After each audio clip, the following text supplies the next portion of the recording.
Our president will start a war with Iran because he has absolutely no ability to negotiate. He's weak and he's ineffective. So the only way he figures that he's going to get reelected, and as sure as you're sitting there, is to start a war with Iran. Now, I'm more militant and more militaristic than the president. I believe in strength.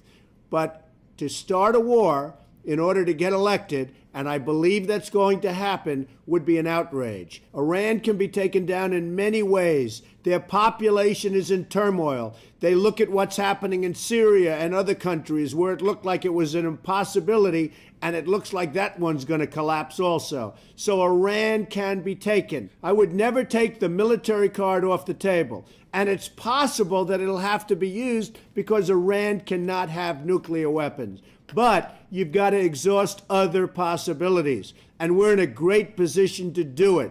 They know, or they at least must know, that they're in a little bit of heat because there's a lot of pressure to attack. This is a great time to negotiate. Unfortunately, we have a president that doesn't know the first thing about negotiation. We have a real problem in the White House. So I believe that he will attack Iran sometime prior to the election because he thinks that's the only way he can get elected. Isn't it pathetic?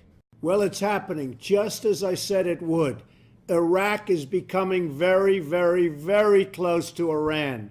Iran will end up taking over Iraq. They're all happy that the United States has been forced to leave. Our negotiators don't know what they're doing. Our president has no clue. We're going to be leaving Iraq. We're going to be handing on a silver platter, the second largest oil reserves in the world to Iran. Now, I've been saying this for 2 years, 3 years. You go back and check. Nobody else has said it but Donald Trump. I turn out to be right. They're going to be giving Iraq and the second largest oil reserves in the world to Iran. And man, we are really, really being led by stupid. So the reports are that we caught Gaddafi. Big deal. What do we get out of it? They have the oil. The rebels would have given us everything if we had some leader that knew how to negotiate. The rebels were being routed 4 months ago, absolutely routed by Gaddafi and his men. And you even see, even with all of our support and all of the support of NATO, which is essentially us, it was very hard to crack them. So here's what happens. We spend billions and billions and billions of dollars. We just absolutely blast the hell out of them.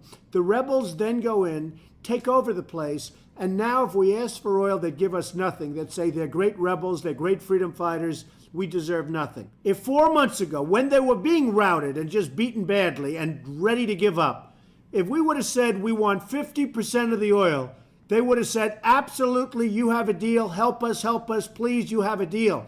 What do we get? We get nothing. If Obama would have backed the people of Iran 2 years ago, when that country had a big, big problem and the protesters were really making headway, like he backs the protesters in the United States, as they call themselves, Occupy, we wouldn't have any problems right now in Iran. Believe me, that country would have been turned over so fast. Instead, he abandoned those people, and you know what the end result is, and Iran has only gotten stronger. The man doesn't know what he's doing.